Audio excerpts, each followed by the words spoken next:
main sur la tête et dis avec moi, Seigneur, je ne veux pas être un auditeur oublieux. Au nom de Jésus. Amen. Premier verset. Amen.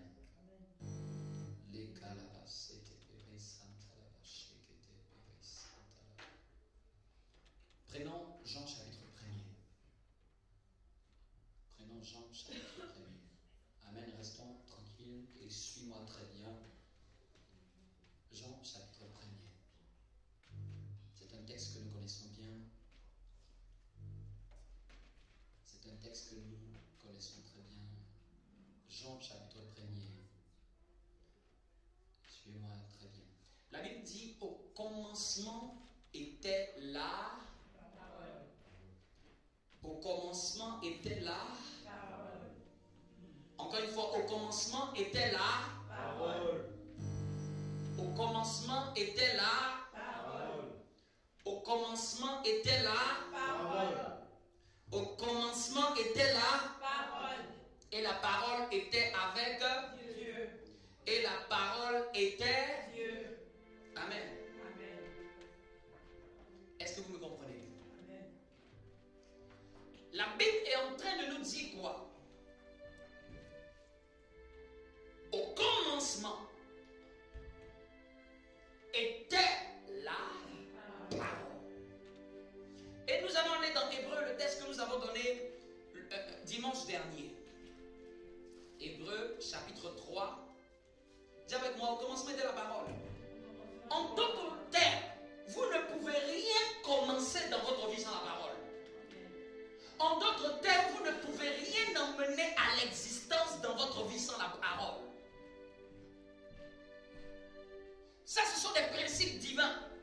En d'autres termes, vous ne pouvez rien engendrer. On ne peut rien engendrer sans la parole. On ne peut rien créer sans la parole. Même quand quelqu'un a un projet, il parle d'abord du projet avant que le projet ne soit. Quelqu'un me comprend? Même si tu as le projet d'acheter une maison, tu vas parler ça d'abord avant de le voir. Tu vas le dire d'abord. Tu vas dire ça avec certaines personnes. Tu vas échanger sur ce projet avant que ce projet ne voie le jour. Quelqu'un me comprend? Même quand tu veux, quel que soit ce que tu veux faire, tu vas acheter une voiture, tu vas devoir parler d'abord. Tu vas d'abord parler, je veux acheter. Tu es avec moi? Rien ne commence sans la parole. C'est un principe divin que je suis en train de nous apprendre et que le Seigneur est en train de vouloir nous faire comprendre. Tout ce qui est visible vient d'abord d'une parole. Et toute parole est le fruit d'une pensée réfléchie. Ou une pensée inconsciente. Il est écrit, par tes paroles tu seras justifié. Par tes paroles tu seras condamné. Même quand les gens vont à la mairie, à un moment le maire dit, voudrez-vous prendre celui-ci ou celle-ci pour époux ou épouse? Le maire attend la parole de la vie des deux personnes. C'est un seul mot, mais qui conclut une alliance éternelle. Un oui. Un oui dit de la bouche. Imagine, un oui dit de la bouche un jour à la mairie. Même pour enlever ça, ça peut te prendre 2 ans. Ça, c'est seulement un oui dit avec les hommes. Vous me comprenez?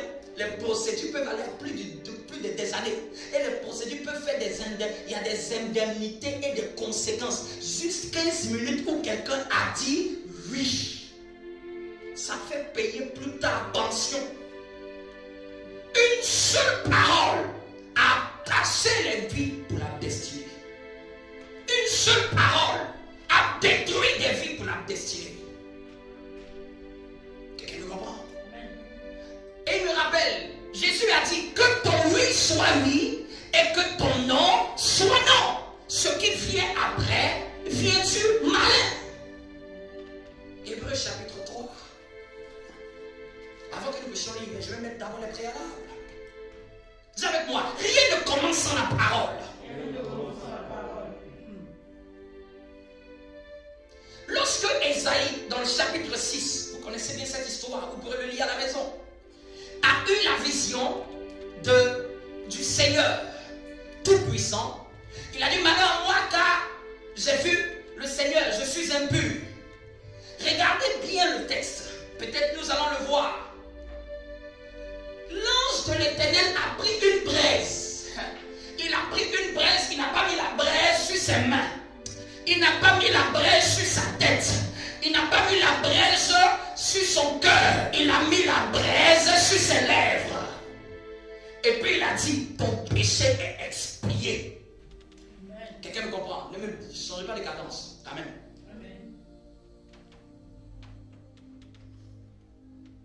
Amen. Remets-moi là où j'étais avant. Si elle jouait, qu'elle joue. Amen. Amen. Quelqu'un me comprend? Quelqu'un me comprend? Amen. Les notes sont des inspirations. Donc ça veut dire que la fréquence même des notes peut déterminer ce que je prêche. Donc c'est pour ça que quand on change, en même temps directement ça met des phases. Amen. Donc l'ange, lisons-le. Ésaïe chapitre 6. Kalabaya. Ésaïe chapitre 6. Amen. Même chaque mélodie est un esprit. Relâche un esprit, relâche une certaine atmosphère. Chaque note relâche une certaine atmosphère et donne une certaine cadence de l'esprit. Amen. Ésaïe chapitre 6. Je lis au verset 5. Connaissons bien cette histoire. Ceux qui ont l'habitude de bien lire la Bible. Verset 5, il dit, alors je dis, malheur à moi, je suis perdu. Donc c'est Ésaïe le prophète qui dit, malheur à moi, je suis perdu, car je suis un homme dont les lèvres sont impures. Amen. J'habite au milieu d'un peuple dont les lèvres sont impures. Et mes yeux ont vu le roi, l'Éternel des armées. Bizarrement, parmi tous les péchés que Ésaïe a pu recenser, il aurait pu dire, voici, nous sommes un peuple impudique. Voici, nous sommes un peuple idolâtre. Il dit, nous et le peuple, nous savons quoi? Des lèvres sont impures. Les lèvres, sur le plan spirituel, déterminent ce que les gens disent de leur bouche. La Bible dit que ce n'est pas ce qui entre dans l'homme qui peut souiller l'homme, c'est ce qui en sort. Quelqu'un comprend? Ils étaient en train de dire à Jésus, les disciples n'ont pas fait les ablutions avant de manger. Ils sont impurs. Et ça, c'était l'ancienne alliance. Mais il a dit non, ce n'est pas le fait qu'ils n'ont pas fait les ablutions qui va les rendre impurs. C'est ce qui sort de leur bouche. C'est ce qui sort de ta bouche qui peut te purifier ou qui peut te sanctifier. Et l'un des séraphins vola vers moi, tenant une pierre ardente qu'il avait pris sur l'autel avec des pincettes. Non, il a pris des pincettes, une pierre ardente, brûlante. Il en toucha ma bouche et dit ceci. Et ceci a touché tes lèvres. Ton iniquité est expiée, ton péché est enlevé. Dis avec moi, par tes paroles tu seras justifié. Et par tes paroles tu seras condamné. La plupart du stratagème de Satan, c'est de pousser les gens à dire des choses. C'est de pousser les êtres humains, la divinité que nous sommes, à nous corrompre en disant des choses. Parce que je vous ai dit dimanche dernier, si nous sommes des dieux, il est important de prendre la responsabilité de ce qui va avec notre divinité. Quand quelqu'un est conscient qu'il est une divinité, la deuxième chose qu'il va faire attention, c'est les paroles qui sortiront de sa bouche. Je lisais un livre d'un chrétien, mais qui a excellé, qui a fini sa vie de manière brillantissime dans le développement personnel. Amen. Brillantissime. dans la reprogrammation mentale et d'emmener les gens à être des créateurs de richesse. Et il a dit une fois, il a dit ce que je vous ai dit dimanche dernier. En fait, je lisais ça la semaine et puis il a dit quelque chose que j'ai dit dimanche dernier. Il dit, il a un ami qui était pasteur. Et cet ami pasteur lui a dit, les chrétiens prient plus que le temps de prière. Et c'est souvent les prières qu'ils font en dehors de leur temps de prière qui sont les plus considérées. J'ai dit ça dimanche dernier, non? Mais quand je lisais ce livre-là, il dit lui aussi, un ami pasteur lui a dit ça. Que les chrétiens, s'ils connaissaient la puissance des paroles, ils auraient compris que même après le temps de prière, ils continuent à prier. Parce que prier, c'est parler. Mais la plupart, quand on est religieux, on croit que parler s'arrête au moment où on a dit Amen. Ou prier s'arrête au moment où on a dit Amen. Et que quand on est dans la rue, on est dehors, on arrête de prier. Quand tu es spirituel, tu comprends que ton temps de prière est un temps un peu plus élevé pour passer du seul à seul avec Dieu. Mais que les autres temps là, même quand tu parles, tu dis quelque chose dans le monde spirituel. Quelqu'un me comprend? Je vais vous donner encore une histoire. Un jour, un couple était en train de se disputer. Et dans la dispute, un des deux a dit, un couple, un des deux a dit, c'est fini. Tiens ton voisin, tu penses que c'est un simple mot? Un des deux mariés a dit, toi et moi, c'est fini. Et quand ils ont dit c'est fini, ils se sont remis, ils se sont arrangés et ils ont continué leur vie. C'est là les problèmes qu'ils n'ont jamais eu ont commencé. Dès qu'il a dit tu es fini, un esprit appelé c'est fini était dans la maison. Amen. Et c'est pas genre en faisant les bisous qu'ils en vont. Tu l'appelais par la parole, vous allez le chasser par la parole. Quelqu'un me comprend? C'est pas au restaurant il va partir. C'est un principe spirituel que je vous dis. Quand quelqu'un n'est pas spirituel, il va croire que la parole qu'il a libérée là n'a pas été entendue ou est sans effet. Je sais pas si quelqu'un me comprend. Quand tu commences à devenir spirituel, tu vas mesurer tes propos. Parce que tu sais qu'une parole relâche un esprit. En réalité, une parole relâche un esprit.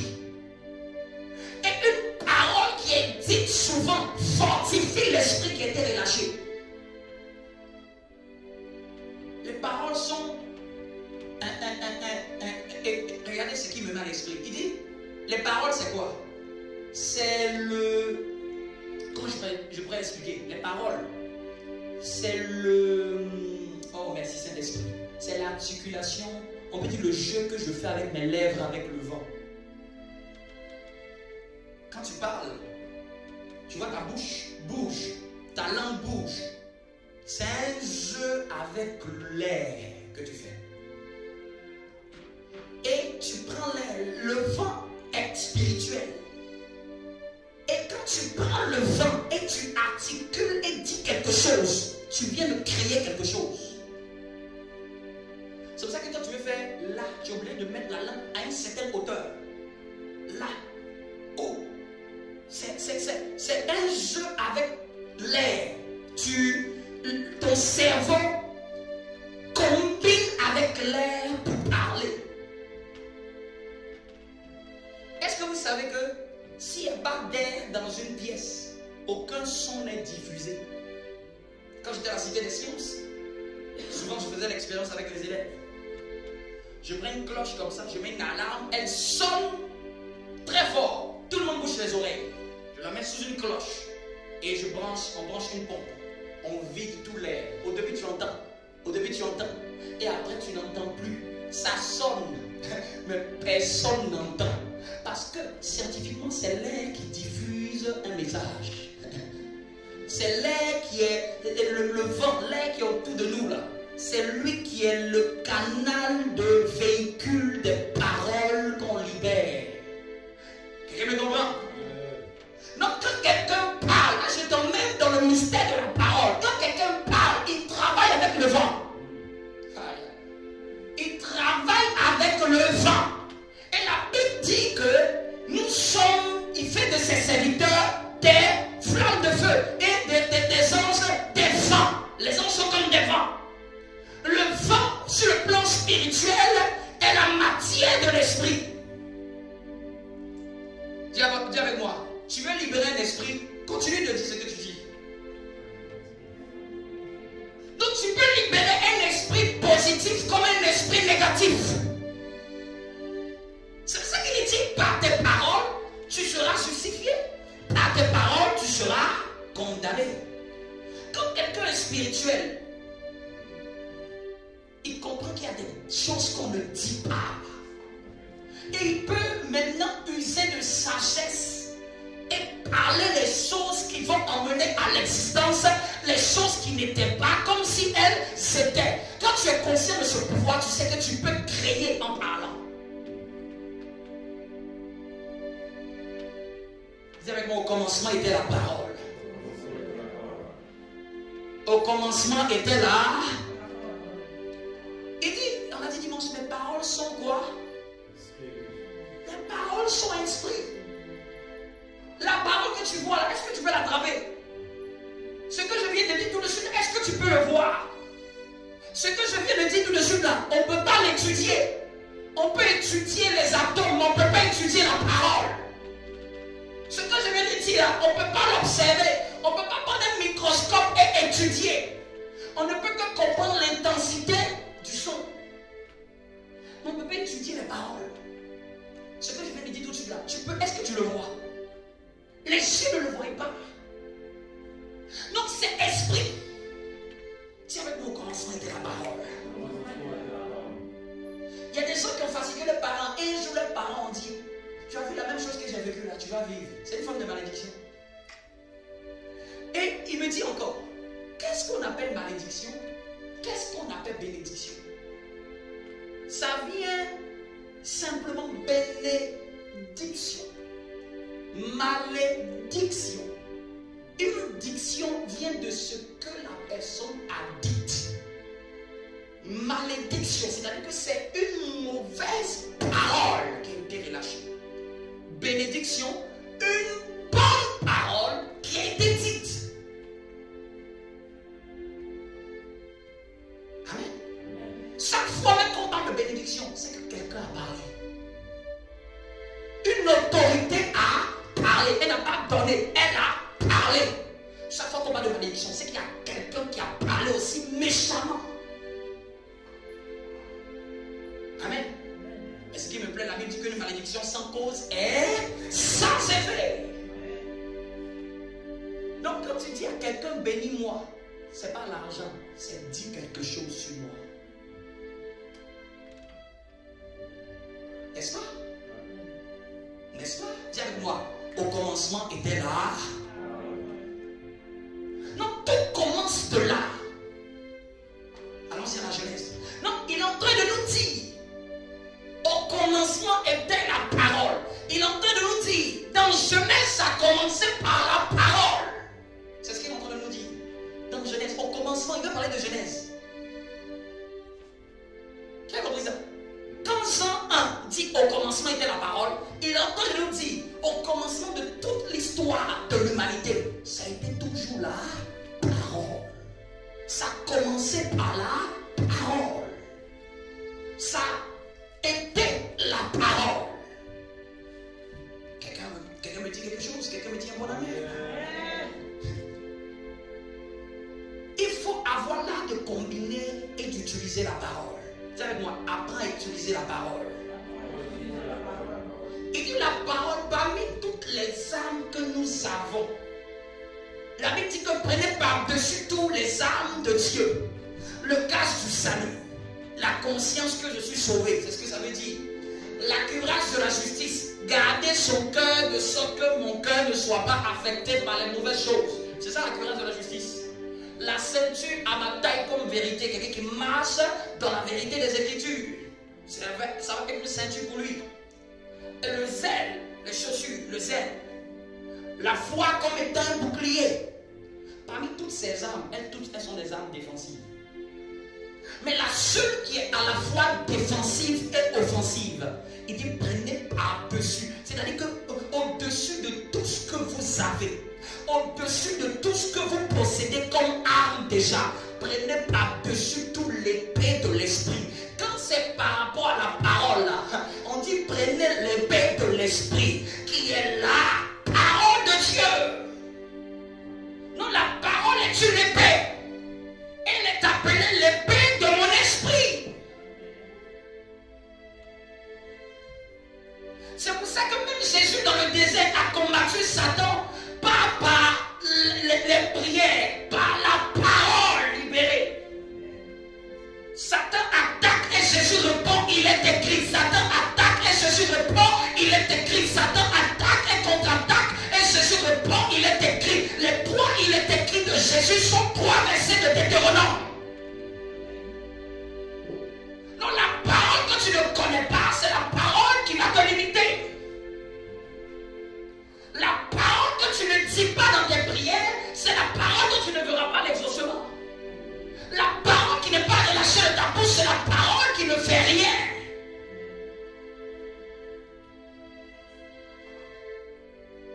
Les paroles de Dieu sont comme des munitions.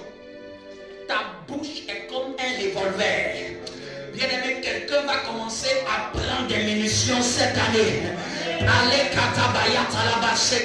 Ça, c'est l'image que Dieu m'a donnée. Il dit mes paroles sont comme des munitions. Et ta bouche est comme un revolver. Si tu connais la combinaison entre les munitions et la bouche, tu pourras faire des dégâts dans le camp de l'ennemi.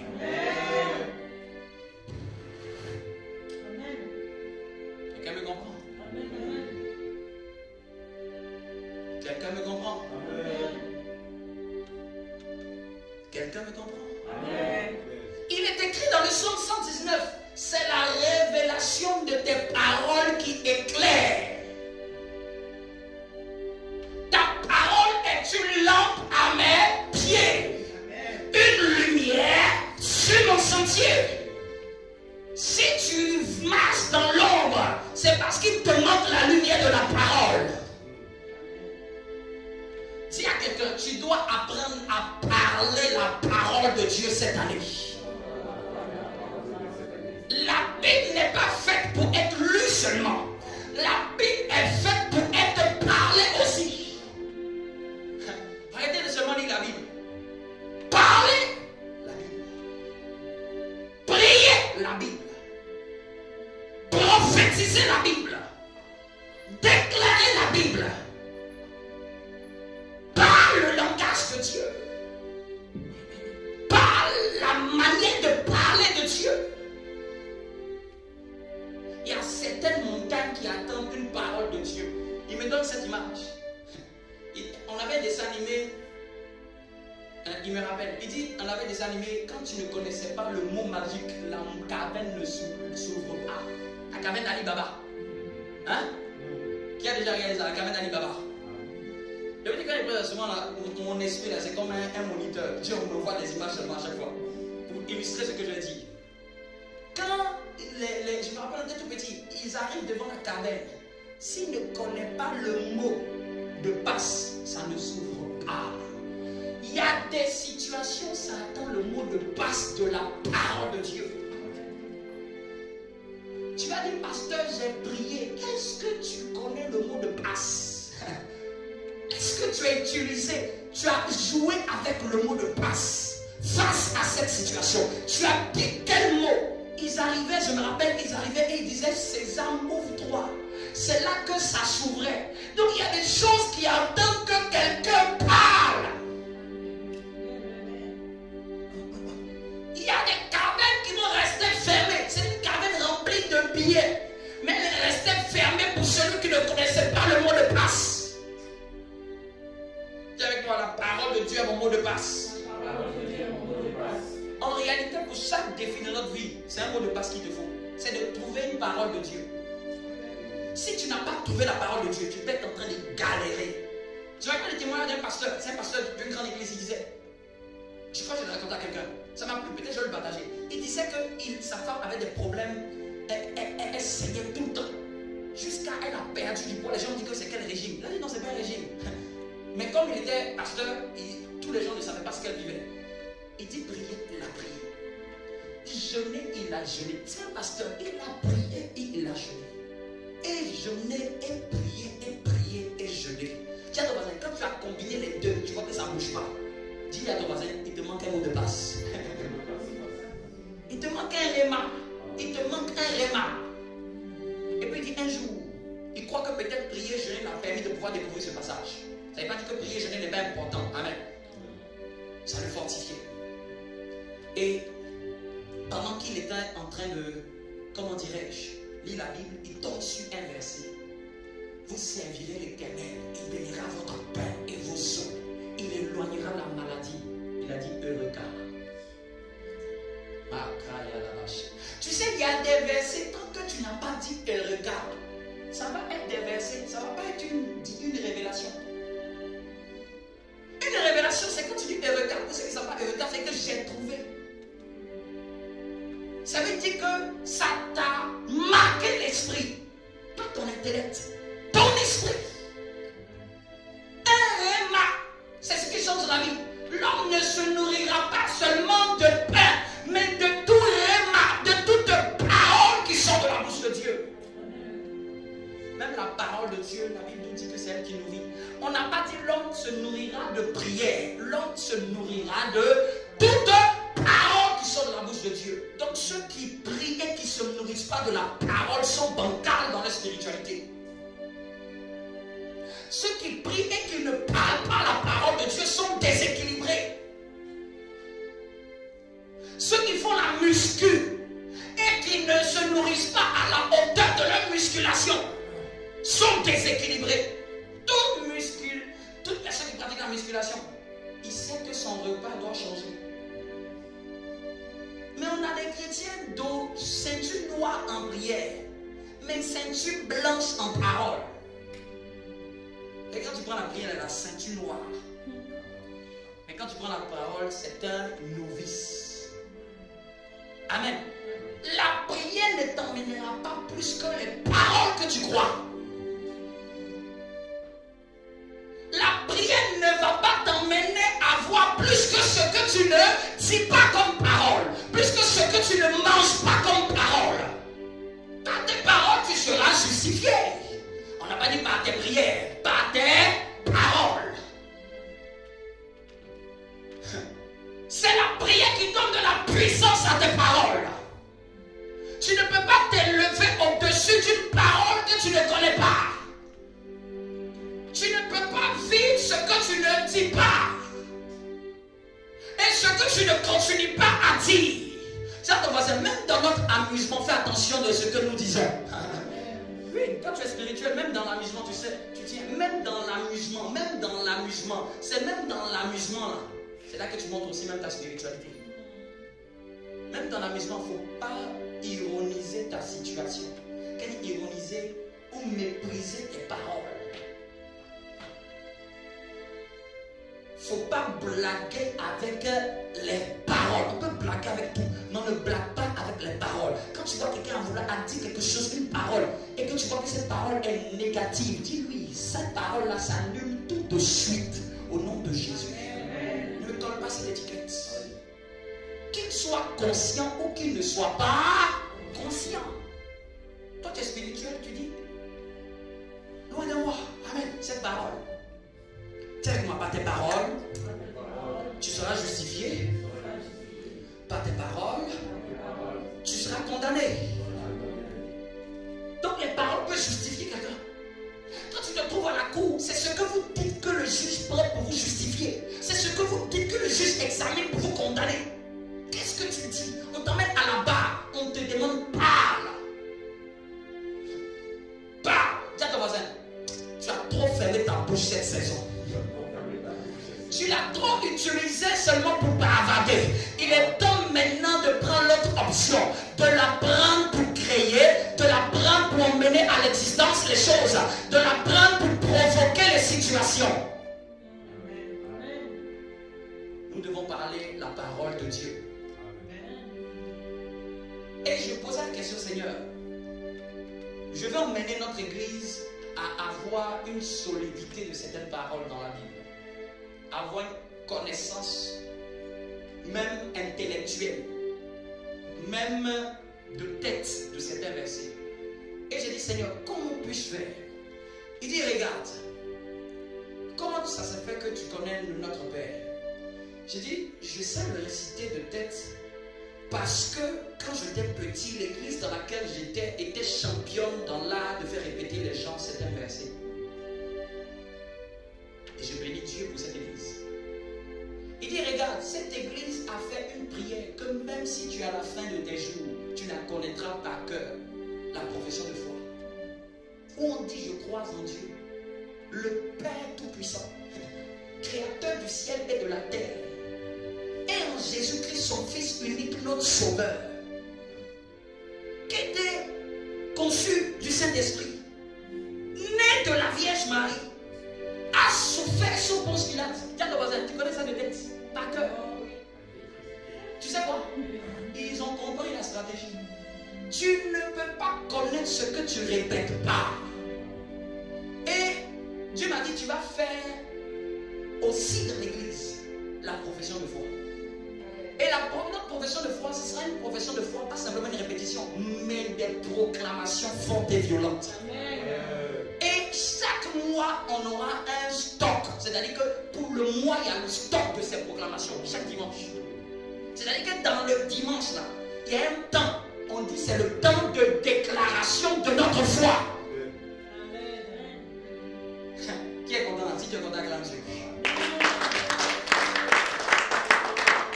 Donc, quand on va déclarer même avec les versets. Je le dis et puis je dis Éphésiens chapitre 1, verset 8 secondes. C'est-à-dire que jusqu'à la fin de tes jours, tu es obligé d'être contaminé par la parole. Amen. Ce que tu ne répètes pas ne reste pas. C'est pour ça qu'on dit médite-le, on dit le jour et la nuit, c'est une répétition. Ce que tu ne répètes pas ne reste pas. Ne te demande pas pourquoi tu ne connais pas certains versets, tu ne les as pas répétés en méditation.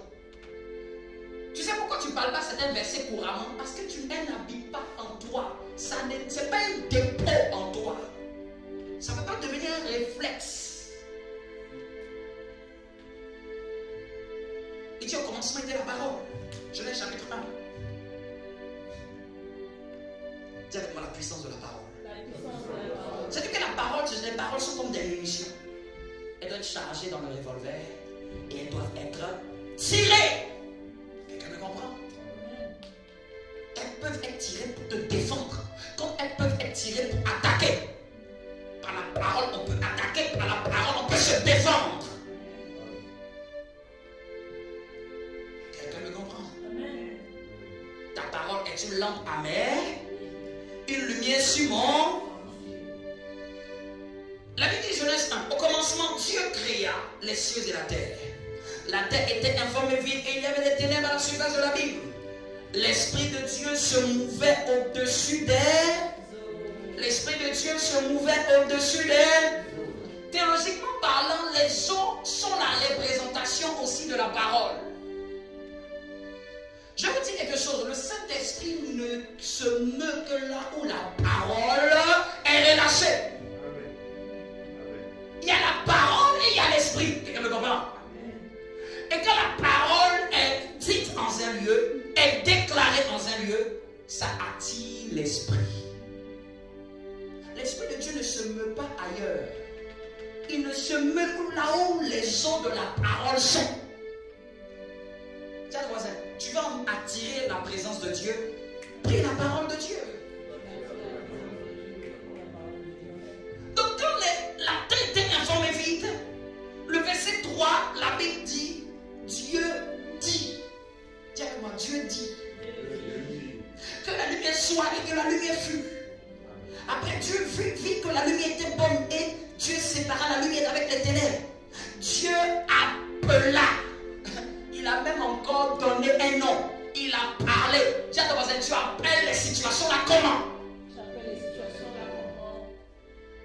Tu appelles la lumière, tu t'appelles jour. Ceux auxquels tu ne donnes pas de nom, le diable va lui donner un nom. Même que nommer. Tu vas dire, toi, tu es lion. Toi, tu es lion. Toi, tu es une tortue. Tu vas parler. Et c'est le nom que tu vas donner. C'est le nom qui va rester. C'est le nom que même Gabriel va appeler comme ça. C'est le nom même que même Dieu, t'imagines. Adam nomme l'animal. Même Dieu appelle l'animal le nom que Adam lui a donné. C'est pour ça qu'il a dit que ce que vous lirez sur la terre, quand tu lis dans tes paroles. Quelqu'un me comprend? Dis à ton voisin, la parole a le pouvoir de nommer. C'est un pouvoir que Dieu a donné à Adam. Nomme. C'est-à-dire que dis quelque chose à ce sujet. Que crois-tu de cette situation? Comment tu l'appelles? Est-ce que tu l'appelles l'espérance de ma gloire? Est-ce que tu l'appelles mon futur témoignage? Est-ce que tu l'appelles la raison de ma joie? Ou est-ce que tu l'appelles mon malheur? Par tes paroles, tu seras justifié. Souvent, il y a quelque chose qui nous arrive, on dit une mauvaise parole. Souvent, c'est cette mauvaise parole qui te fait prier pendant longtemps. Parce que dès que tu as vu cette situation, tu as dit quelque chose. Et c'est ce quelque chose-là que tu vas combattre jusqu'à avoir la victoire. Mais ton combat n'était pas obligé d'être là. C'est ce que tu as dit qui t'a créé ce combat. Je suis foutu. Tu vas commencer un combat spirituel. Amen. Amen. C'est mon souffre-douleur. Les chrétiens ne parlent pas le langage négatif. Même quand tu vois quelque chose de négatif, tu constates, mais tu ne parles pas le langage négatif. Vous me comprenez la différence? Tu peux constater le négatif, mais tu ne parles pas le langage négatif. Il me rappelle encore cette image. Il dit, tout le monde parle de David et Goliath, mais les gens ne savent pas qu'avant que David prenne les pierres dans l'eau, il s'est tenu un combat de parole. On peut aller dans 1 Samuel 17, vous allez voir. Goliath a parlé. Allons-y, 1 Samuel. 1 Samuel. Je mets les bases. 1 Samuel. Donc quand tu lis dans Genèse, tu vois qu'à chaque fois quand Dieu voulait créer, Dieu dit, Dieu nomme, Dieu appelle. Vous me comprenez? C'est pour ça que Jean dit au commencement, c'était la parole. Et il résume Genèse, c'était la parole. Et Jésus même, il est la parole faite chair. On n'a pas dit que Jésus est la prière faite chair. On dit Jésus est la parole faite chair. Parce que même quand tu pries, tu parles. Même quand tu pries, tu parles. 1 Samuel, qui peut me retrouver cette histoire? Je crois que c'est chapitre 17. L'histoire de David et de Goliath. Amen. Est-ce que quelqu'un comprend l'importance des paroles? La puissance des paroles. Amen. Calabasete. Mais je vais vous donner, on va lire un peu plus loin. Calabasete Péris. Voilà, un peu plus loin, un peu plus loin.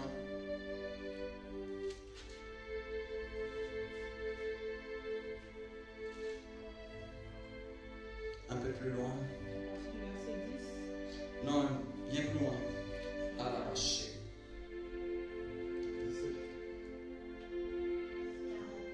On va aller voir là, c'est ça. On va lire à partir du verset 40. Il prit en main son bâton. Donc David a pris en main son bâton, choisi dans le torrent 5 pierres polies et le mit dans sa gibecière de berger et dans sa bouche, puis sa fronde à la main. Il s'avança contre le Philistin. Donc il a pris ses armes et puis il a commencé à s'avancer contre le Philistin. Le Philistin s'approcha peu à peu de David et l'homme qui portait son bouclier marchait devant lui. Tellement il était grand, il y avait un homme qui portait le bouclier de Goliath. Vous imaginez, un homme normal, lui c'est lui qui porte le bouclier de Goliath parce que tellement Goliath est grand. Amen. Il méprisa. Le Philistin regarda lorsqu'il aperçut David. Il le méprisa, ne voyant qu'en lui qu'un enfant blond d'une belle figure. David avait à peu près 17 ans, comme on le dit. Le Philistin a fait quoi? Dit à David. Le Philistin dit à David, suis-je un chien pour que tu viennes à moi avec des bâtons? Et après l'avoir quoi? Après l'avoir quoi? Maudit. Le combat spirituel ne commence pas d'abord dans les armes physiques. Le combat spirituel commence par les de parole. Il dit, je suis un chien pour que tu puisses venir avec moi avec des bâtons. Si c'est un enfant, tu le maudis pourquoi? Il a commencé à le maudire. C'est que j'imagine, ta maman, ton papa, vous tous, vous êtes morts. Il a commencé à dire ça. Amen. Pourquoi Goliath fait ça? Parce que Goliath sait que la première confrontation d'abord, c'est une confrontation de parole contre parole. Satan a dit à Jésus, il est écrit, Satan a cité le psaume 82 à Jésus. Jésus aussi a cité le verset de Deutéronome. Il a dit, il est aussi écrit. Le combat spirituel, c'est un combat de parole contre parole. C'est pas dans celui qui transmet, c'est celui qui sait parler ce qu'il sait dire et ce qu'il croit. Tiens, tu crois quoi? C'est ce que tu parles. Regarde ce que tu peux savoir ce que tu crois. Regarde ce que tu dis du lundi jusqu'au dimanche. Regarde ce que tu dis à ton sujet. Tiens, est-ce que tu te parles à toi-même? Et quand tu te parles à toi-même, tu dis quoi à ton sujet? Tu sais pourquoi même souvent tu ne dis rien à ton sujet? Tu ne dis rien à ton sujet. C'est le monde qui va définir ta nature. C'est le monde qui va te donner une étiquette et te coller une identité. Souvent, il faut te regarder et vous dire, toi, tu es la lumière du monde. Amen. C'est pas un jour, mes enfants. C'est pas un jour. C'est écrit dans la Bible, mais ça doit être libéré de ton esprit. C'est pas un jour. C'est pas une dimension d'affaires ça seulement. Ça doit être ta confession. Je suis la lumière du monde. Souvent, je dis, je suis ce que Dieu dit que je suis. Je n'arrêterai pas ma vie sans avoir accompli ma destinée. Amen. Tu le dis. Et ce que tu dis, même si tu n'es pas conscient, tu vas commencer à maintenant devenir conscient de ça. Quelqu'un me comprend? On est d'accord si quelqu'un dit, cette personne est bête, il continue de le dire, la personne, ça risque de lui arriver. Mais maintenant, si tout ce que tu as l'habitude de te dire, je suis la lumière du monde. Je suis le chef-d'œuvre de Dieu. En réalité, c'est comme ça qu'on active sa foi. C'est pas un jour. En fait, ça devient ton slogan. Tu sais, une entreprise là, elle ne dit pas que ça c'est le slogan de l'année dernière. Ou c'est le slogan de la publicité dernière. La même publicité repasse et c'est le même slogan. Pourquoi les entreprises qui ont une publicité qui est forte là, ça dure pendant un temps? Ça repasse en boucle et en boucle. Pourquoi? Pour que cette publicité là marque ton esprit. Pourquoi on fait la publicité? Parce qu'on veut t'envoyer des images dans la tête. Pourquoi Dieu demande de méditer la parole de Dieu? Pour que Dieu aussi t'envoie des images dans ton cœur. Pourquoi Dieu veut que tu parles la parole de Dieu? Pour que toi-même tu définisses ta vie à partir des Écritures. Amen. On n'attend pas pour devenir pour parler. On parle pour devenir. Quelqu'un me comprend? On parle pour devenir. Et c'est pour ça que je dis, regarde ton voisin, dis-lui, nous serons une grande église. On va implanter la chancelle dans toutes les capitales de l'Europe. Que tu dises Amen ou pas, c'est ce que je dis, même dans le ciel. Je me dis tellement que je me suis acheté une carte de l'Europe. Je n'ai rien à signer une carte de l'Europe. Mais pourquoi j'achète? Je vais activer ce que je crois. Et il y a des moments quand je prie, je prends la carte et je regarde. Je mets ma main dessus. J'ai dit, je prends possession. Il dit, demande-moi les nations. Je n'ai pas besoin de le voir. J'ai juste besoin de le dire et de le croire. Et à force de le dire, ça va devenir ma nature. Ça va devenir mon minimum. Ça va devenir mon minimum. Dis à ton voisin, par tes paroles, tu seras justifié. Et par tes paroles, tu seras condamné. Donc il dit quoi? Après l'avoir maudit par ses dieux. Il a maudit David par ses dieux. Il ajouta, viens vers moi. Je te donnerai ta chair. Regarde, il dit, viens vers moi. Je donnerai ta chair aux oiseaux du ciel et aux bêtes des champs. Il dit à David ce qu'il va faire de David. Je vais donner ta chair aux oiseaux. Je vais les donner aux bêtes des champs. Mais c'est sans connaître David aussi. David dit au verset 45, David dit aux Philistins, tu marches contre moi avec l'épée, la lance et le javelot, et moi moi je marche contre toi au nom de l'Éternel des armées, du Dieu de l'armée d'Israël que tu as insulté. Regardez ce que David annonce. Il dit aujourd'hui. Aujourd'hui l'Éternel te livrera entre mes mains. Je t'abattrai et je couperai ta tête. Lui a dit que je vais te tuer, je vais t'acheter aux oiseaux. Lui aussi me dit que moi aussi je vais t'abattre. C'est parole contre parole. Mais même si l'ennemi parle des paroles contre toi, nous avons le Dieu qui est la parole et qui s'est fait de chair. C'est le Dieu qui peut soutenir toute parole. Quand tu parles, il faut engager Dieu de ton côté. C'est ça la différence. On peut dire la même chose, mais nous avons un Dieu qui est engagé sur sa parole. Il dit ainsi en est-il de moi, ma parole ne revient pas à moi sans avoir fait son effet. Ésaïe 55, verset 11. Sa parole, elle ne retourne pas à lui. Amen. Tiens, on peut dire la même chose, mais moi, Dieu est derrière moi. C'est Dieu qui soutient nos paroles. C'est pour ça qu'il faut parler la parole de Dieu. Pas la parole que tu as écrite. La parole que Dieu a écrite. C'est sur cette parole qu'il s'engage. Il dit, je couperai ta tête. Regarde encore. Aujourd'hui, je donnerai les cadavres du camp des Philistins aux oiseaux du ciel et aux animaux de la terre. Et toute la terre saura qu'Israël a un Dieu. Amen. Dis avec moi, parole contre parole. Tiens-toi debout.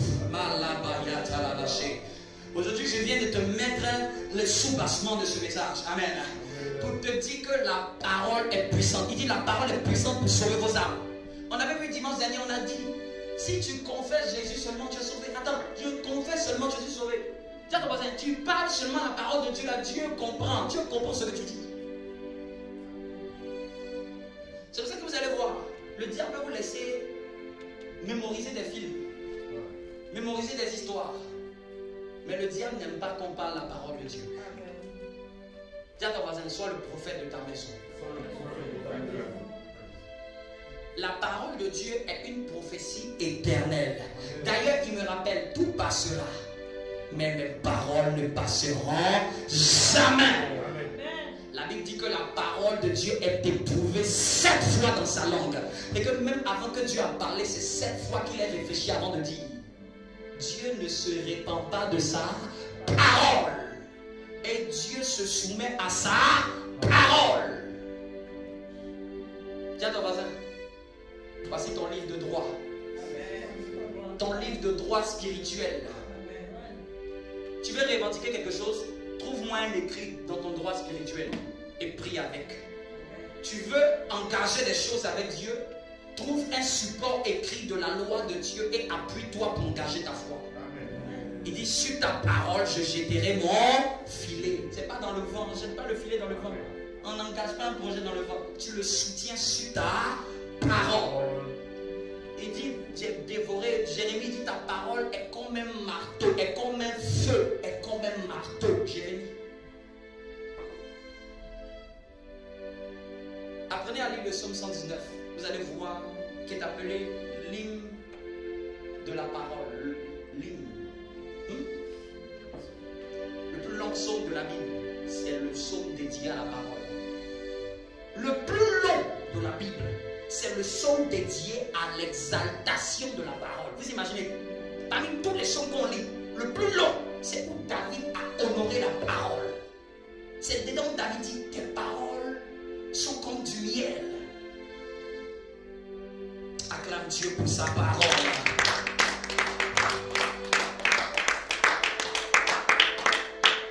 Déclare avec moi, déclare avec moi. Déclare ces paroles avec moi. Malabaché. Déclare avec moi. Au nom de Jésus. Au nom de Jésus. Dieu m'a accordé la louange de sa gloire. En Jésus-Christ, mon bien-aimé. Éphésiens 1, verset 6. Je suis la lumière dans le Seigneur Jésus. Et je marche comme un enfant de lumière. Éphésiens 5, verset 8. Je me fortifie dans le Seigneur et par sa force toute puissante. Éphésiens 6, verset 10. Je m'approche de Dieu avec confiance et par la foi. Éphésiens 3, 12. J'ai la rédemption et le pardon de tous mes péchés. Colossiens 1, 14. Amen. Jésus est le mystère où sont cachés les trésors de la sagesse et de la science de Dieu. Colossiens 2, 3.